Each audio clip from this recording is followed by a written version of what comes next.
I'm 45 years old, man. There's a lot of going on. It's a great night to be a Tiger. I'm here with my family. Come on, man. Juwan Dixon. We're all taking receipts on all the people who continually mock and say that we ain't going to do anything. I'm taking receipts.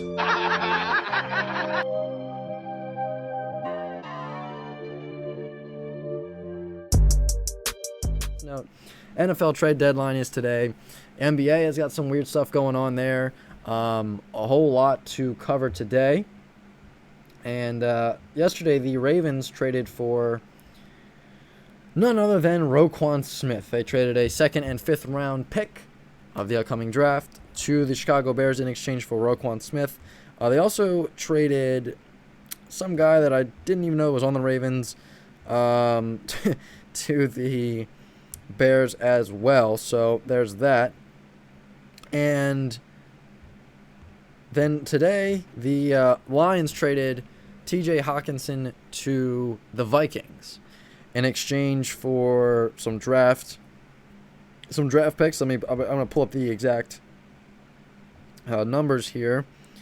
Let's see. That Roquan Smith trade is official as he passed his physical today.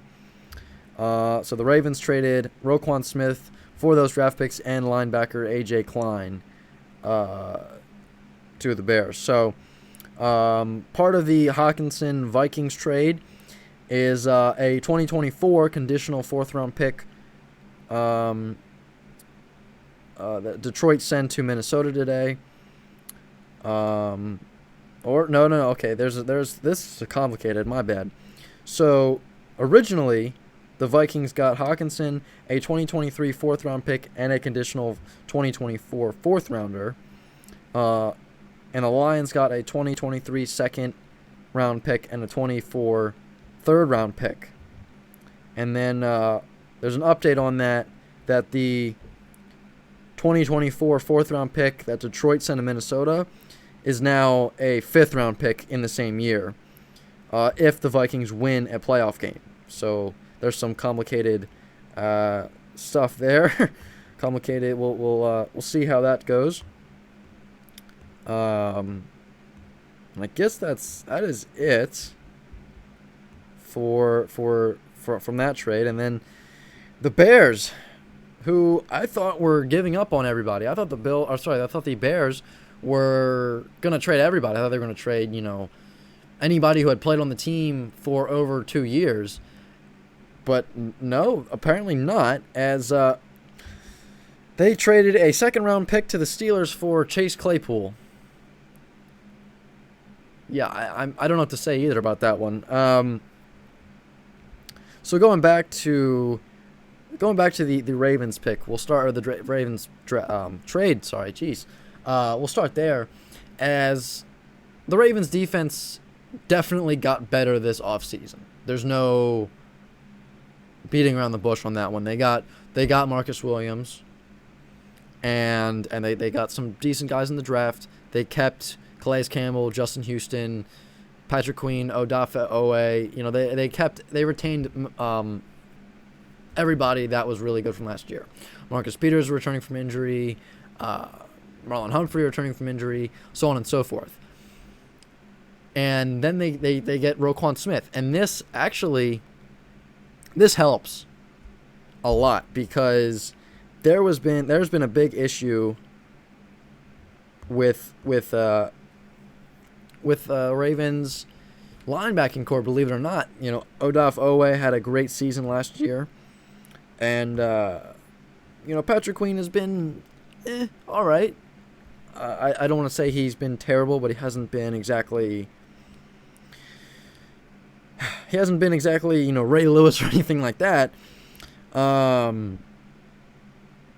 So this year, Odafe Owe was not exactly having, as great of a year as he did last year. And the reason for that was because last year, and even when he was in college, he made his money on rushing the quarterback. And this year, I'm not sure if he has a sack or not, and that's not because he's not very good, or it's not because he's He's not as good as he was last year. The reason for that is because the Ravens are dropping him into coverage more often than not. And that's not his game. That's not his game. And there's nothing wrong with that, but the Ravens shouldn't be doing that to him. Patrick Queen is another guy who, I mean, his coverage is better than OA,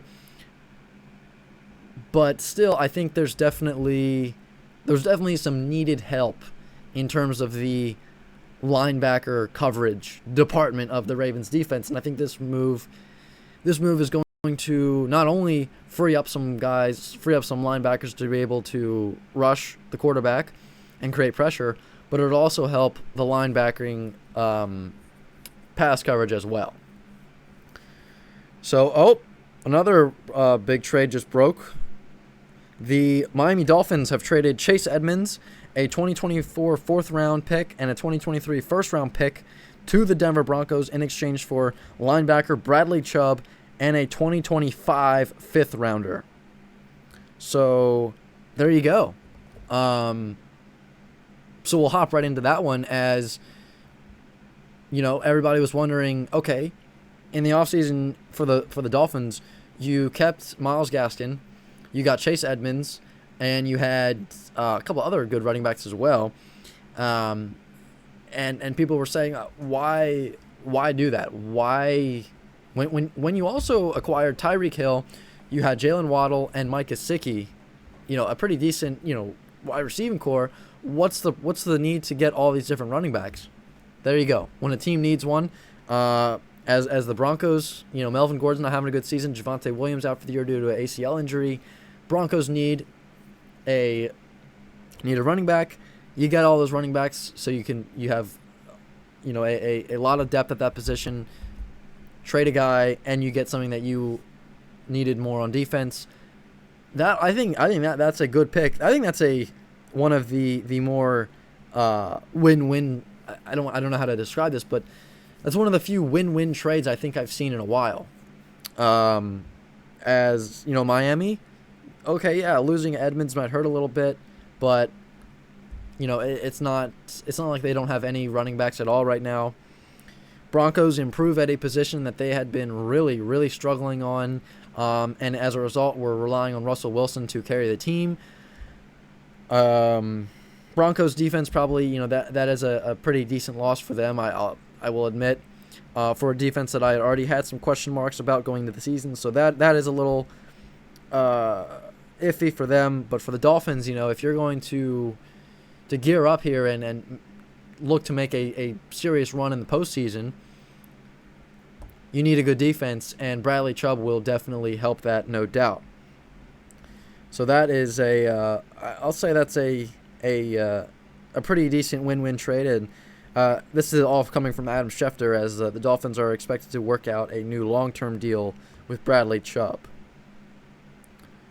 Back to some other trades. Let's go back to the Bears. So they trade Roquan Smith. They traded Robert Quinn to the Eagles. And that when I had seen those two trades, I was thinking, all right, they are full rebuild. They're going to literally build this up from the ground up. Anybody, they're not going to pick one guy who's kind of a veteran, so to speak, excuse me, and build around him. They're going to literally start over. And then they went out today and got Chase Claypool. And I just don't know. I don't know. I'm not sure, what that really does for the Bears. I mean, okay, that gives Justin Fields a better, a better weapon. I mean, yeah, that definitely takes some of the load off of Darnell Mooney. Okay, but I don't think that you acquire that guy, Claypool. I don't think that's nothing game changing. That's nothing. I mean, that it's okay. All right, cool. I guess. I don't think that's anything. And I think the Steelers are probably more happy to get rid of him than they are to get that pick in exchange for him. They probably just want to get rid of him. And this is I know that I had said some kind of crazy thing a couple weeks ago on the show. You might recall when I was talking about the Lamar Jackson contract dispute, I said that the Ravens have to essentially make up their mind right now, because if they want to trade, or say if they want to keep Lamar Jackson, you keep him and you give him a deal. If you're going to, if you're not going to pay him what he wants, and you're going to let him walk, you might as well trade him to get something for him. That's exactly what's going on here with the Pittsburgh Steelers and Chase Claypool. I'm not saying that Claypool was wanting to get paid, the most money in NFL history or whatever. I'm not saying that. I'm just saying from a logistical, hey, we're not going to re-sign this guy, get something for him while we can. From that standpoint, that's what this trade is all about. This was not, hey, we want, a star player and all this stuff for him because he doesn't want to play here. This is, we don't want him to play here, and we're gonna get something. We're gonna get something for him while we can, because we're not just gonna let him walk. So I think that's honestly does more good for Pittsburgh than it does Chicago. Back to the Hockenson trade. Honestly, all that really does for them is improve an already good team. And the Vikings, I think the only question mark I have about them is Kirk Cousins. And, the joke about him is, oh, he can't handle prime time. And that's not a joke anymore. That is a serious concern. It's a serious concern. Because in 1 o'clock games this year, he's been great. He's been awesome.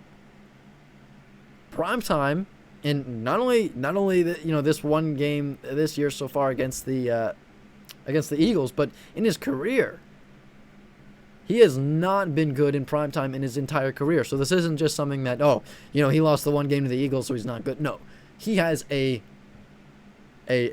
huge history of this in his career, and I think that's ultimately that ultimately might be the downfall of this team is, you get into the playoffs, you're going to play in some primetime games. You're not going to get 1 o'clock kickoffs every time. Even the championship games, NFC Championship, that at least kicks off at 4 o'clock. So I don't know if it's like a werewolf type of thing where like the sun goes down and the moon comes up and he just kind of like loses control or something. I'm not exactly sure what happens.